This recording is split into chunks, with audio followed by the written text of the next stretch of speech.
આપણે ત્યાં બહુ સહજતાથી એવું કહેવાય છે કે પામી એ જ શકે જે છોડી શકે, અને છોડવું એ બધાના વસની વાત નથી. અને એમાં પણ જ્યારે વાત આવે માતૃભૂમિની, જ્યાં આપણે જન્મ્યા હોય, જ્યાં આપણે મોટા થયા હોય, અને ભૂમિ છોડવાની થાય કર્મ માટે, કામ માટે, ત્યારે વસ્તુ વધારે આપણને તકલીફ દેનારી હોય છે. પણ એ જે કરી શકે એ જ કંઈક પામી શકે. આજે વાત કરવી છે, આજે આપણી સાથે એક એવું વ્યક્તિત્વ છે જેણે પોતાની કર્મભૂમિ છોડીને એક બીજા રાજ્યને પોતાની કર્મભૂમિ બનાવી. જન્મભૂમિથી દૂર, આજથી લગભગ 18-19 વર્ષ પહેલા જ્યાં મોટા થયા, જ્યાં એ શીખ્યા, જ્યાં એ ભણ્યા, એ બધાથી દૂર ગુજરાતમાં આવીને, રાજકોટમાં વસીને, જેમણે લગભગ 19 વર્ષથી ડોક્ટરીમાં સ્કિન અને હેર આખા પાર્ટમાં જેમણે કામ કર્યું છે, પોતાનું આખું એક clinic, opal aesthetic trichology clinic રાજકોટની અંદર બનાવ્યું. એક એનું સપના જેવું હતું કે કહેવાય ને, ઘણી વખત આંખોમાં સપનાઓના બીજ રહી જતા હોય છે. પછી જ્યારે એમાં મહેનતનું પાણી ભળે, જ્યારે એમાં સંઘર્ષનું પાણી ભળે, જ્યારે એમાં ઘણી બધી સમસ્યાઓનું આખું ખાતર મળે, અને બધામાંથી બહાર નીકળીને જ્યારે એક વટવૃક્ષ બને, ત્યારે કંઈક આ ક્લિનિક જેવો લાગતો હોય છે. આજે ખાસ મહારાષ્ટ્રથી જેઓ ગુજરાત આવીને વસ્યા છે, ગુજરાતે જેમને પોતાના બનાવ્યા છે, ને જેમણે ગુજરાતને પોતાનું બનાવ્યું છે, રાજકોટને જેણે પોતાને બનાવીને અપનાવ્યું છે, એવા ડોક્ટર મોનાલી પંધારે મેમ આપણી સાથે છે. On behalf of 89.6 FM radio Rajkot, હું આપનું સ્વાગત કરું છું મેમ. નમસ્કાર. નમસ્તે, અને રિયલી થેન્ક યુ, તમે આ પ્લેટફોર્મ મને આપ્યું અને મને એ લાયક સમજ્યા. Thank you. હાલ અત્યારે રાજકોટમાં ઓપલ એસ્થેટિક ટ્રાઇકોલોજી ક્લિનિક ચલાવી રહ્યા છે. એની 2 બ્રાન્ચ છે, વિરાણી ચોક અને સાધુ વાસવાણી.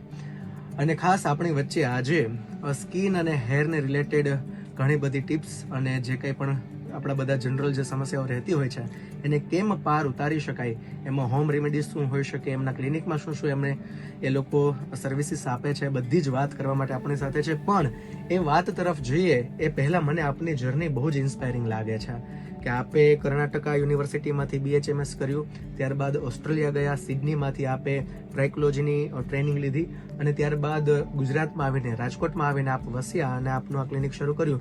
તો આજે આખી પ્રોસેસ છે, એમાં તમે કયા પાસાઓમાંથી નીકળ્યા, તમારા લાઈફની અંદર કયા સ્ટેજીસ આવ્યા, કેટલા બધા સંઘર્ષો હતા, એને તમે ચેલેન્જીસને કઈ રીતે ડિફીટ કર્યા, અને આજે આ સ્તરે પહોંચ્યા છો, એ કહેશો?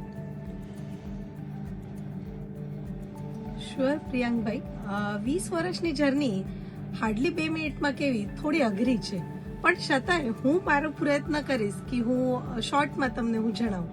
પ્રેક્ટિકલી જોવા જઈએ તો બોર્ન અને બ્રોટઅપ હું કોલ્હાપુરથી છું. કોલ્હાપુર રાજકોટ જેવું સદણ ગામ છે. એજ્યુકેશન માટે હું ગઈ બેંગ્લોર, અને ત્યાં હું મારું એજ્યુકેશન કમ્પ્લીટ કર્યું. એજ્યુકેશન કમ્પ્લીટ થઈ ગયા ત્યારબાદ મને એવું થયું કે હવે આપણે મેરેજ લાઈફ અને એવા બધામાં આપણે આગળ વધીએ છીએ. પેરેન્ટ્સને સરસ મજાનો એક છોકરો ગોતી દીધું, સમીર, અને એમની સાથે મેરેજ નક્કી થયા. અને ત્યારે એમને MBA કમ્પ્લીટ કરેલું હતું IIM અમદાવાદથી. અને મને એવું થયું કે હવે આપણે બની શકે કે ડોક્ટર ફિલ્ડમાં આગળ નહીં વધ્યા વગર આપણે MBA કરીને આગળ વધશું. એટલે હું મારું લાઈફ જર્ની સિમ્બોઇસિસ મેડિકલ, જે મે બી તમે સાંભળ્યું હશે કે હોસ્પિટલ મેનેજમેન્ટ કોર્સ આવતા હોય છે, એમાં મેં MBA કર્યું.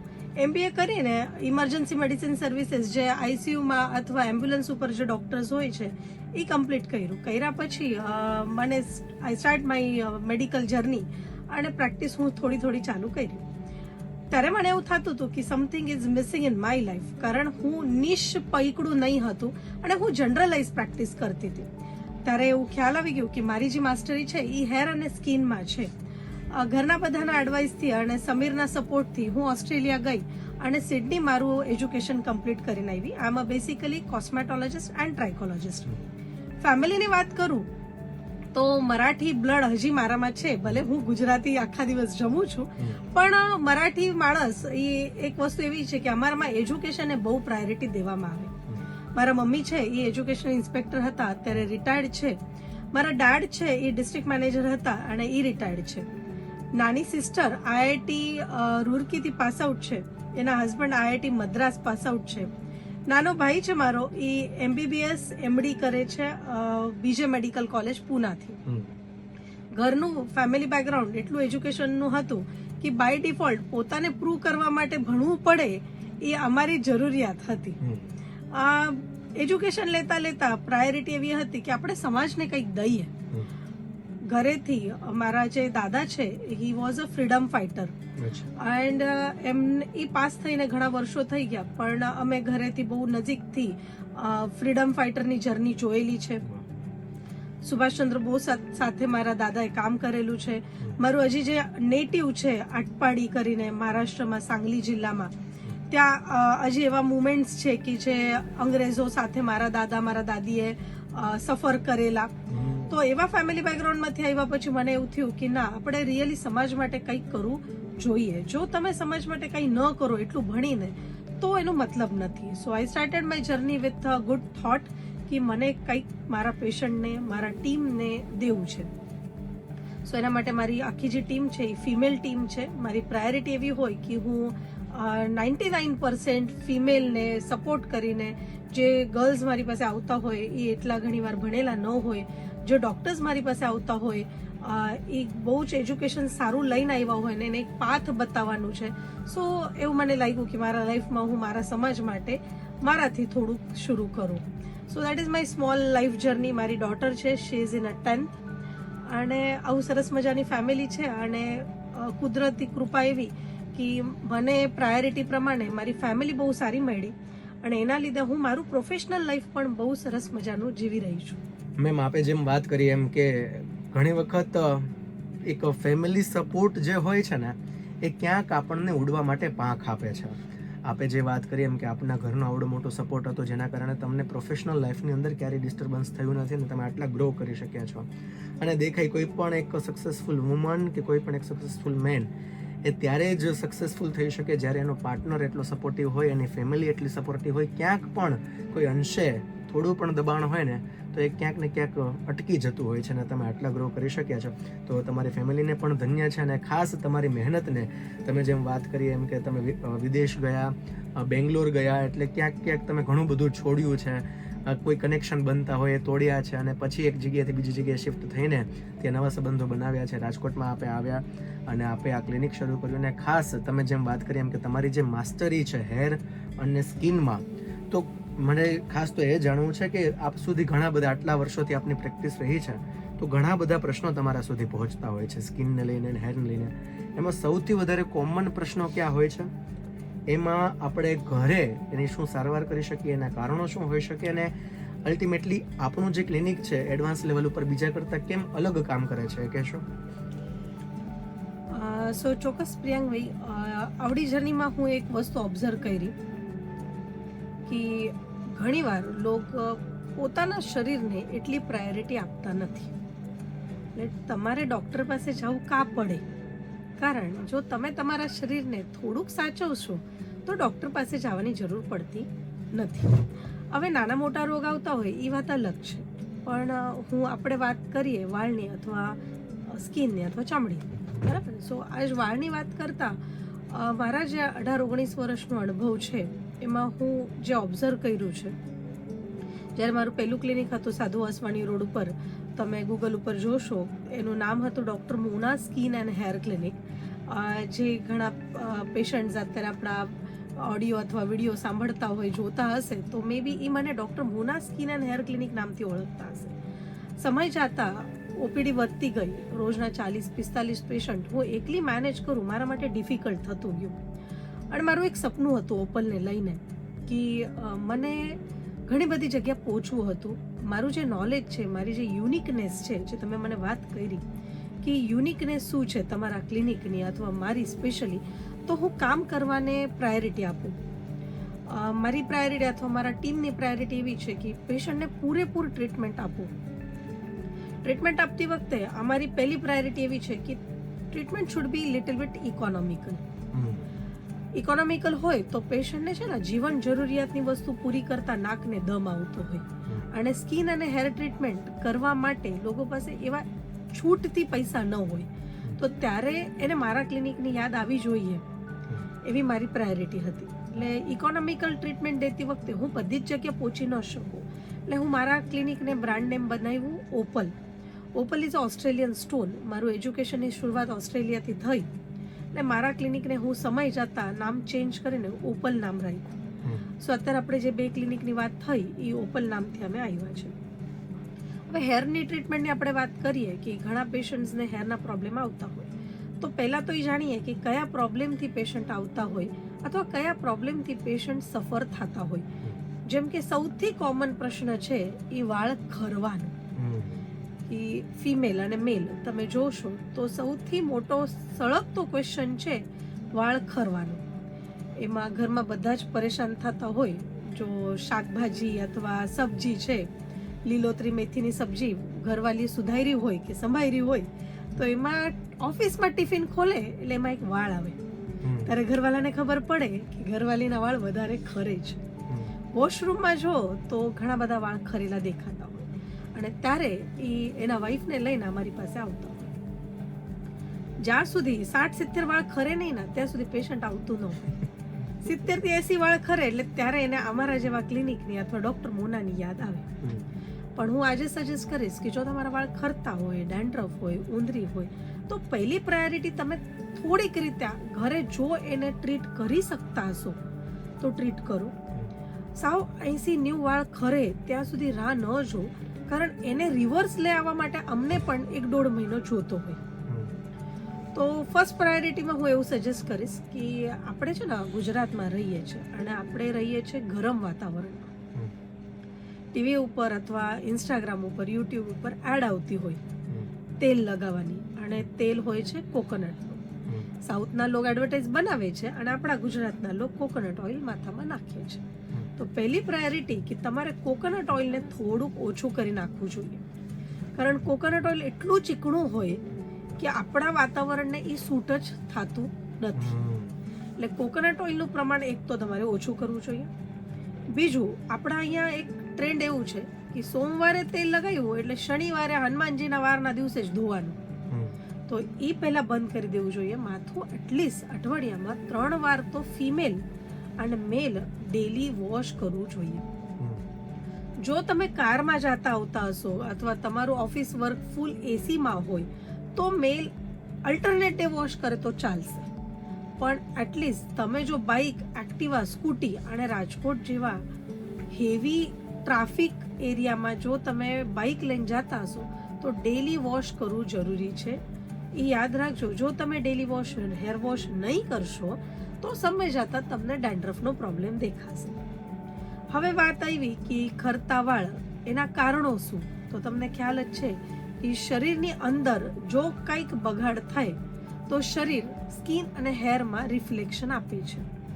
એટલે જો હેરફોલ થાય ત્યારે તમારે સમજી જવાનું કે શરીરની અંદર કંઈક તો બગાડ ચાલુ થઈ ગયું છે. જેમ કે હિમોગ્લોબિન તમારું ઘટતું હોય, મલ્ટીવિટામિન્સ ઘટતા હોય, B12 ઘટતા હોય, કેલ્શિયમ ઘટતું હોય, PCOS, PCODના તકલીફ છે, થાઇરોઇડ વધઘટ થતું હોય છે, અથવા પ્રેગ્નન્સી દરમિયાન, પ્રેગ્નન્સી પછી, મેનોપોઝલ દરમિયાન, મેનોપોઝ પછી ફિમેલ્સમાં ઘણીવાર તમે ઓબ્ઝર્વ કરતા હશો. આપણે કંઈ જ કારણ ન મળે ને તો જેનેટિકને એક થપ્પો લગાવી દીધું છે કે પપ્પાના વાળ ખરે છે અને પપ્પા મારા ટકા થવા માંડ્યા છે તો હું તો થવાનો જ છું.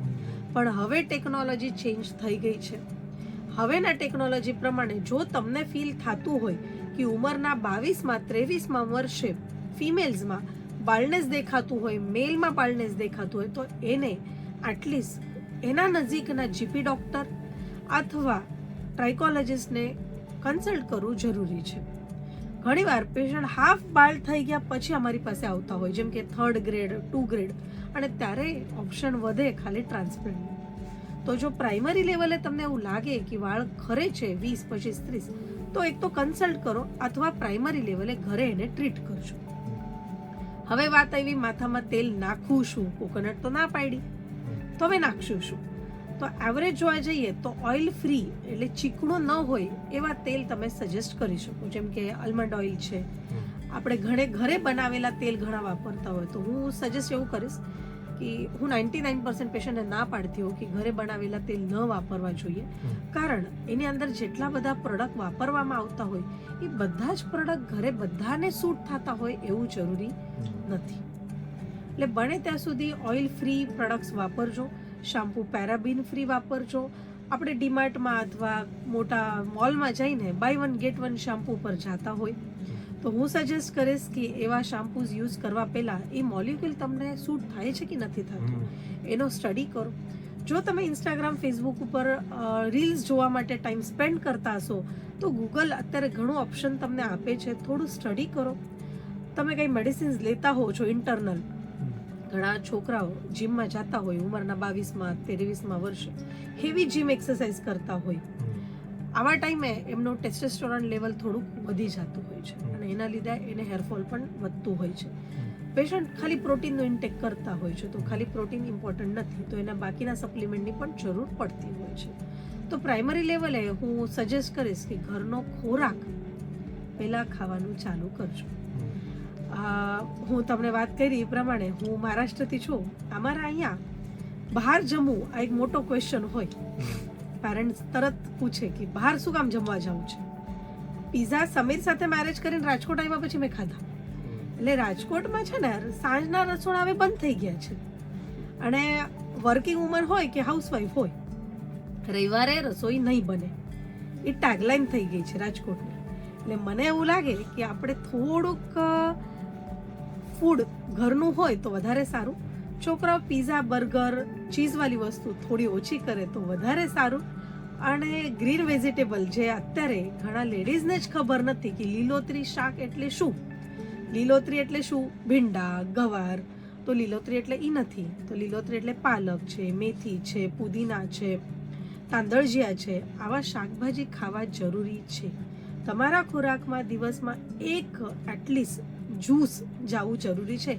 જ્યુસની વાત કરું તો હું તમને કહીશ કે સોડા, જીરા સોડા એ નહીં તો જ્યુસ એટલે ટિપિકલ ફ્રૂટનું જ્યુસ, વેજીટેબલનું જ્યુસ, દૂધીનું જ્યુસ એક પીવું અથવા ખાવું જરૂરી છે. અને થોડું આપણે ટ્રેન્ડ તો છે જ કે આપણે ગુજરાતી રહ્યા, ખાવા પીવાના શોખીન રહ્યા, તો આપણામાં શું આવે? ઘૂઘરા આવે, ગાંઠિયા આવે, દાબેલી આવે. તો હું સજેસ્ટ કરીશ કે આપણે જો ખોરાકમાં થોડું લીલોતરી ઉપર ફોકસ કરીએ તો સ્કિનના અને હેરના ઇશ્યુઝ ઓછા થશે. મેમ આપે જે વાત કરી એમ કે આ આખી પ્રોસેસ જે હેરફોલની છે એની પાછળ કેટલા બધા રીઝન હોય છે, કઈ રીતે આપણે એક ટિપિકલ માઇન્ડસેટની અંદર જીવીએ છીએ જેથી કરીને એ આપણને નુકસાનકારક હોય છે. આપણે ખૂબ સરસ માહિતી અમને આપી. આપની જે એક્સપર્ટાઇઝ છે એ પણ આ આખી વાતની અંદર દેખાય છે કે આપનો કેટલો ડીપ અભ્યાસ છે, એમ આપનું નોલેજ કેટલું ડેપ્થવાળું છે. મેમ ઘણી જગ્યાએ અત્યારે યુઝ્યુઅલી હું જોતો હોઉં છું ઇન્સ્ટાગ્રામ રીલ્સની અંદર, લોકોની વાતોમાં, બહાર બધે ચર્ચાઓમાં જે અત્યારે ટ્રેન્ડ ચાલી રહ્યો છે કે જ્યાં ઓવર હેર હોય, લાઈક જે ગર્લ્સ છે એને ક્યાંક ચીન ઉપર કે ક્યાંક ફેસ ઉપર વાળ આવતા હોય તો એ અત્યારે લેઝર રિમૂવલથી એવી રીતના કંઈક રિમૂવ કરતા હોય છે કે ઘણા બધા એવા પ્રશ્નો હોય છે કે જેથી કરીને બધા લોકો સફર કરતા હોય છે. તો એ બાબત ઉપર તમારું શું કહેવું છે કે એની શું સારામાં સારી ટ્રીટમેન્ટ હોઈ શકે અને કઈ રીતે આપણે એમાંથી ઓવરકમ કરી શકીએ? સરસ મજાનું ક્વેશ્ચન હતું. પ્રેક્ટિકલી અત્યારે અમે જોતા હોય છે કે ખીલ, ખાડા, ડાઘા, મસા અને અણગમતા વાળ એના પેશન્ટ તો સખત અત્યારે હોય છે. તમે જોયું હશે તો ઘણી જગ્યા, ઘણા સ્કિન હેર ક્લિનિક સિઝનમાં તો નહીં તો 12 મહિને ધમધમતા જ હોય છે પેશન્ટના લીધે. કારણ અત્યારે મેં તમને વાત કરી એ પ્રમાણે અણગમતા વાળ ફિમેલમાં યુઝ્યુઅલી અપર સાઈડમાં, ચીન એરિયામાં, ચીક એરિયામાં વાળ આવતા હોય છે. લેડીઝ લોકોને જો વર્કિંગ હોય તો બહુ જ અઘરું જતું હોય કે ઘણીવાર અમે એવા પેશન્ટ જોયેલા છે કે સવારે વર્કિંગમાં જવા પહેલાં એ શેવિંગ કરીને જતા હોય, એટલી હેર ગ્રોથ આવતી હોય. તો આ બાબત હું પહેલાં સજેશન આપીશ કે તમારે બ્લેડ વાપરવાનું નહીં, વેક્સિંગ કરવાનું નહીં અને થ્રેડિંગ કરવાનું નહીં. પહેલાંના જમાનામાં આવા વાળ આવતા જ નહીં હતા. આપણા દાદી છે, નાની છે, મમ્મી છે, એને ક્યાં આવા વાળ આવતા? અત્યારે શું કામ આવી છે? કારણ પહેલું તો મેં વાત કરી એ પ્રમાણે સરસ મજાનો આપણો ખોરાક. આપણી પાસે એક રમકડું છે 24 કલાકનું, એમાંથી શું વિટામિન મળે છે ખબર નથી, પણ જો એ કલાક પણ આપણી પાસેથી દૂર થાય ને તો આપણા વિટામિન ઘટવા માંડે. તમને ખ્યાલ છે એ રમકડું કઈ છે? મોબાઈલ. એ મોબાઈલ જો આપણી પાસે 1 કલાક દૂર થાય એટલે આપણા શરીરની અંદરના બધા વિટામિન ઘટવા માંડે, મારા પણ અને તમારા. એવા તો નવા જનરેશનના લોકો તો 5 મિનિટ પણ મોબાઈલ મૂકી ન શકે. એના જે રેઝ આવે છે, રાતના ઉજાગરા છે, લેટ નાઇટ સુધી મોબાઈલ વાપરવાનું, રીલ્સ જોવાની, સવારે લેટ ઉઠવાનું, નો એક્સરસાઇઝ, નો ફૂડ, ઓનલી જંક ફૂડ, આવા ઘણા બધા કારણો છે કે જે શરીરની અંદર હાર્મોન્સની ફેરફાર લઈને આવે છે અને એ જ હાર્મોન્સ અણગમતા વાળને વધારો આપે છે. સો હું ફિમેલ માટે જ નહીં કહીશ તો ઘણા મેલમાં પણ તમે ઓબ્ઝર્વ કરશો કે અણગમતા વાળનો પ્રશ્ન સળગતો છે. એના માટે અત્યારે જે નવી ટેકનોલોજી છે જેમ કે લેઝર હેર રિમૂવલ, આ ટેકનોલોજી તમારી જે ગ્રોથ છે એના પર્ટિક્યુલર 8, 10, 15 સિટિંગ લેવા પછી ધીમે ધીમે ધીમે ધીમે ગ્રોથને ટેપર કરે. સમય જતા જો તમારા હાર્મોન્સ સારા સપોર્ટ આપે તો તમારા વાળ આવતા બંધ પણ થાય અથવા બેબી હેરમાં ફોર્મેશન થાય. આ ટેકનોલોજીનો યુઝ કરવું જરૂરી છે. પહેલા જેવું રહ્યું નથી કે વાળ આવે છે તો ભલે રહ્યા. તો પહેલા તમે ડોક્ટરને કન્સલ્ટ કરો, ડોક્ટર તમને સજેસ્ટ કરશે, કંઈ નાના મોટા રિપોર્ટ કહેશે અથવા સોનોગ્રાફી કરવાની કહેશે. જો કંઈ PCOS વગેરે પોઝિટિવ હોય તો એના ઉપરની ટ્રીટમેન્ટ અને પછી લેઝર હેર રિમૂવલ. પણ હું સજેસ્ટ કરીશ કે વેક્સિન નહીં કરતા અને બ્લેડ નહીં વાપરતા. આ બે વસ્તુનું જો તમે laser hair removal, unwanted laser hair રિમૂવલમાં અથવા અણગમતા વાળમાં ધ્યાન રાખશો તો વધારે સારું રહેશે. આપણે જે વાત કરી એમ કે લેઝર હેર રિમૂવલ અત્યારે જે ટેકનોલોજી છે બહુ જ મદદરૂપ થઈ શકે એમ છે. તો આ લેઝર હેર રિમૂવલ આખી જે ટેકનિક છે, આખી જે વાત છે એ આપણા ક્લિનિકમાં છે કે મને સાથે સાથે કઈ કઈ સર્વિસીસ છે જે આપણા ક્લિનિકમાંથી પેશન્ટને મળે છે એની ડિટેલ્સ આપશો? ચોક્કસ પ્રિયંકભાઈ, આપણે લેઝર હેર રિમૂવલમાં બે પ્રકાર આવતા હોય, ડાયોડ અને IPL. એ બંને નવા ટેકનોલોજીના મશીન્સ મારા ક્લિનિકે છે. ઇવન આપણે હેરની અને સ્કિનની ટ્રીટમેન્ટ આપીએ છીએ, જેમ કે હેરમાં ખરતા વાળ, ખોડો, ઉંદરી, અણગમતા વાળ, સ્કિનમાં ખીલ, ખાડા, ડાઘા, મસા, laser hair removal, PRP, mesotherapy, even નવી ટેકનોલોજી જેમ કે કાર્બન ફેશિયલ, BB ગ્લો, આવી બધી જ ટેકનોલોજી આપણી પાસે છે. ટોટલ અત્યારે આપણા 22 જણાનો સ્ટાફ છે, જેની અંદર 6 ડોક્ટર્સ છે. અમારા બધા જ ડોક્ટર્સ વેલ ક્વોલિફાઈડ અને વેલ સર્ટિફાઈડ હોય છે કે જે સારી ટેકનોલોજી અને સારા ઇન્સ્ટિટ્યૂટમાંથી શીખીને આવેલા હોય છે. ડોક્ટરના સપોર્ટના લીધે અમે રોજના મિનિમમ 100 પ્રોસિજર કમ્પ્લીટ કરી શકીએ છીએ. સો ટીમના લીધે મારી ઇફિશિયન્સી અને મારું વર્ક છે એ વધે છે અને સારી રીતે અમે પાર પાડી શકીએ છીએ. હું એવું સજેસ્ટ કરીશ અથવા એવું કહેવા માંગીશ કે જેમ કે ઘરેથી સપોર્ટ મને સારો છે અને ઘરે મારા જેમ કે માતા પિતા એક રાઈટ હેન્ડમાં છે અને લેફ્ટ હેન્ડમાં ભગવાને મને સરસ મજાનું હસબન્ડ અને ડોટર આપી છે અને ફેમિલીમાંથી મને કંઈ એવું પ્રેશર નથી અને એના લીધે હું પ્રોફેશનલ લાઈફમાં આગળ વધું છું. એવી જ રીતે મારા પ્રોફેશનલ લાઈફમાં જે મારી ટીમ છે, જે મારી ઓપલની ફેમિલી છે, એ એટલી સરસ મજાની છે કે હું એમ કહું સવારે કે આપણે 11 વાગે આ કરવું છે તો મને ટીમમાંથી એટલો સરસ સપોર્ટ હોય. અને હું જો એમ કહું કે આપણે અહીંયા કેમ્પ કરવું છે, ફ્રી કેમ્પ કરવું છે, અહીંયા 40 પેશન્ટ છે, અહીંયા 50 પેશન્ટ છે, તો મારી ટીમ ગમે એવી સિચ્યુએશનમાં હોય, જો માંદી હોય, હેલ્ધી હોય, ન હેલ્ધી હોય, તો એ તૈયાર થતી હોય. નવા ટેકનોલોજીની વાત કરવા જઈએ તો હું પોતાને અપગ્રેડેશનને બહુ વધારે માનું છું. તમે રાજકોટમાં અમારું પહેલું ક્લિનિક જોયું હશે અને અત્યારનું જો ક્લિનિક જોયું હશે તો અમે અપગ્રેડેશનને સૌથી પ્રાયોરિટી આપીએ છીએ. માર્કેટમાં નવી વસ્તુ આવી અને એ ઓપલે ન આવી હોય એવું કોઈ દિવસ બને જ નહીં. અમારી સૌથી પ્રાયોરિટી એવી હોય અને હું એજ્યુકેશનને વધારે માનું. જો મારા ગ્રુપમાં ડોક્ટર્સમાં અથવા હું ટ્રાઇકોલોજી એસોસિએશનની હેડ છું, ઇન્ડિયામાંથી આપણે 6 ડોક્ટર્સ છે, એમાંથી હું એક છું, મુંબઈથી 3, અલીબાગથી 1 અને રાજકોટથી હું એક છું, ઉદયપુરથી એક ડોક્ટર છે. તો અમે 6 જણા જ્યારે અમારી કોન્ફરન્સ થતી હોય અને જો કંઈ નવી મશીન અથવા અપગ્રેડેશનની વાત આવે તો જ્યાં વાત થઈ તો બીજા ત્રીજા દિવસે એ મશીન અથવા એ ટેકનોલોજી ઓપલે લઈ આવવાનો હું પૂરેપૂરો પ્રયત્ન કરું. મારી સાથે જે ટીમ છે એને પ્રાયોરિટી હું રાખું કે એના નવા અને અપગ્રેડેડ વસ્તુ આવી જોઈએ. આપણે સૌરાષ્ટ્રમાં રહીએ છીએ, ઇન્ડિયાના મેપમાં જોઈએ તો ગુજરાતના એક ખૂણા સાઈડ આપણે રોકાણા છે. ઘણા એવી વાતો કરતા હોય કે કપડાં સૌથી પહેલા આવે ક્યાં? મુંબઈમાં, દિલ્હીમાં, અને વધે ઘટે ને તો એ ફેશન આવે રાજકોટમાં સાવ છેલ્લે. એટલે આપણી ટેકનોલોજી અથવા આપણા અહીંયાનું કલ્ચર કેવું છે કે રાજકોટમાં વસ્તુઓ, પ્રોડક્ટ કે કપડાં એ સાવ છેલ્લે આવે. બરાબર? તો હું એવું નહીં કહીશ. અમારા ક્લિનિકે ઇન્ડિયામાં કોઈ પણ ટેકનોલોજી આવે તો બહુ શોર્ટ પીરિયડમાં આપણા ઓપલે તમને મળશે. સો હું મારા પોતાના ખર્ચા ઉપર વધારે ધ્યાન નથી દેતી.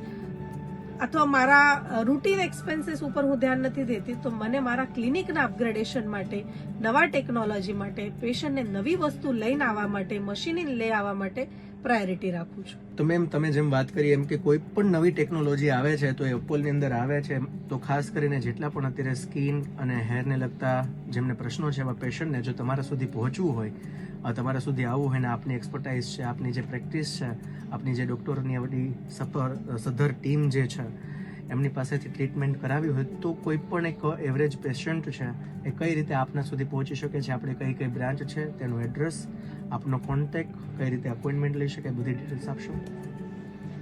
ચોક્કસ. અપોઇન્ટમેન્ટની વાત કરવા જઈએ તો પેશન્ટ એ અમારા મહેમાન છે. તમે ગમે ત્યારે આવશો તો અમે તમને લઈશું જ. પણ જો તમે કોલ કરીને અથવા પ્રાયર અપોઇન્ટમેન્ટ સાથે આવ્યા તો અમારા માટે અને તમારા પ્રોસિજર માટે અથવા તમારા માટે પણ ઘણું સારું પડશે. એડ્રેસની વાત કરવા જઈએ તો આપણે રાજકોટમાં 2 ક્લિનિક છે. એક છે સાધુ વાસવાણી મેઇન રોડ ઉપર ગોલ્ડન સુપર માર્કેટની સામે અમરનાથ કોમ્પ્લેક્સ ફર્સ્ટ ફ્લોર. બીજું ક્લિનિક છે આપણું વિરાણી ચોકમાં કમિશનર બંગલાની સામે નરસિંહ મહેતા ગાર્ડનની સામે Opal aesthetic trichology clinic first floor અને થર્ડ ફ્લોર. કોન્ટેક્ટ નંબરની વાત કરીએ તો આપણી પાસે ગૂગલ છે. તમે આ વિડીયો જોતા જોતા ખાલી ગૂગલ ઉપર નાખશો hair clinic in Rajkot, skin clinic in Rajkot, તો તમને પહેલા ગૂગલ ઉપર અમારું જ રેન્કિંગ દેખાશે, ઓપલ એસ્થેટિક ટ્રાઇકોલોજી ક્લિનિક. એમાં નંબર આપેલું જ છે, છતાં હું તમને કહું છું કે 7043010102 આ અમારું ટોલ ફ્રી નંબર છે અને એ રિસેપ્શનનો નંબર છે. તમે ત્યાં ફોન કરશો તો બંને ક્લિનિકમાંથી કોઈ પણ ક્લિનિકે તમારે અપોઇન્ટમેન્ટ જોતી હોય તો તરત જ મળી જશે. મારી ટીમ સવારે 8:30 વાગ્યાથી લઈને સાંજે 7:30 સુધી કન્ટિન્યુ કામ કરતી હોય છે. વિશેષ વાત એવી છે કે અમે લંચ બ્રેક નથી લેતા. અમારા અહીંયા લંચની ટાઈમે મિનિમમ 10 થી 12 પેશન્ટની પ્રોસિજર ચાલતી હોય છે. મારી પ્રાયોરિટી એવી છે કે મારા અહીંયા જે ફિમેલ સ્ટાફ છે એ સાંજે ડિનર એના ફેમિલી સાથે કરી શકાય એના માટે અમે 7:30 ક્લિનિકને વધાવીએ છીએ, જે તે કરીને 7:45 વાગે એ એના ઘરે પહોંચે અને 8 વાગે એ એના ફેમિલી સાથે ડિનર લઈ શકે. સો અમે લંચ બ્રેક નથી લેતા. જો તમને લંચ બ્રેકમાં આવવું હોય તો અમે તમને પ્રાયોરિટી આપશું. માટે જેટલા પણ લોકો અત્યારે સાંભળી રહ્યા છે, મેં જે એડ્રેસ કર્યું એમ કે વિરાણી ચોક અને સાધુ વાસવાણી આ બંને જગ્યાએ એમનું ક્લિનિક છે. અને ખાસ જે આખું આપણે વાતચીત થઈ એમાં એમની જે એક્સપર્ટાઇઝ છે, એમનું જે પ્રેક્ટિસ છે, એમની જે ટીમ છે અને એમનું જે વિઝન છે, જે વિઝનને લઈને મેમ ચાલે છે, માટે ખાસ એટલે ખાસ રાજકોટ માટે એક ગૌરવની વાત કહી શકાય કે આટલા સારા ડોક્ટર્સ રાજકોટ પાસે છે, ગુજરાત પાસે છે, કે જે ખરેખર પ્રાયોરિટીમાં પેશન્ટને રાખીને કેમ સારામાં સારી સર્વિસ આપી શકાય, કેમ સારામાં સારી ટ્રીટમેન્ટ આપી શકાય તેને લઈને વિચારે છે. તો આપણે સૌ કોઈ ભાગ્યશાળી છીએ કે ડૉક્ટર મોના મેમ જેવા ડૉક્ટર રાજકોટને મળ્યા છે અને રાજકોટને તેઓએ કર્મભૂમિ બનાવી છે. મેમ આપ ખાસ આપનો કિંમતી સમય કાઢીને, બિઝી શેડ્યુલમાંથી સમય કાઢીને અમારી સાથે આવ્યા. આપે ઘણી બધી અમને ટ્રીટમેન્ટ માટેની જે કંઈ પણ ટિપ્સ આપી, લોકો સુધી એ વાતો પહોંચાડી. બેઝિકલી આપણો કોમ્યુનિટી રેડિયો છે તો કોમ્યુનિટીને હેલ્પફુલ થઈ શકે એવી ડિટેલ્સ આપે જે આપી, જેને આપ ચાર્જ લો છો એ વસ્તુ આપે આ રેડિયો ઉપરથી લોકો સુધી પહોંચાડી છે, આ માધ્યમથી લોકો સુધી પહોંચાડી છે. So on behalf of 89.6 FM radio Rajkot we are thankful to you. અને બસ આમ જ ઓપલની રાજકોટમાં અને હરેક શહેરોની અંદર બ્રાન્ચ બને અને આપ ખૂબ આગળ વધો અને સારામાં સારી સેવા જે પેશન્ટને મળે એવી ભાવના સાથે આપને ખૂબ ખૂબ શુભેચ્છાઓ. Once again thank you so much ma'am. Thank you પ્રિયંકભાઈ અને thank you radio Rajkot 89.6 FM. મને તમે અહીંયા બોલાવ્યા અને મારી જે લાઈફ જર્ની છે એ ફરીથી રિકોલ કરાવી, ઓપલને પ્રાયોરિટી આપી એના માટે રિયલી થેન્ક યુ. ફરીથી તમને thank you please. Thank you.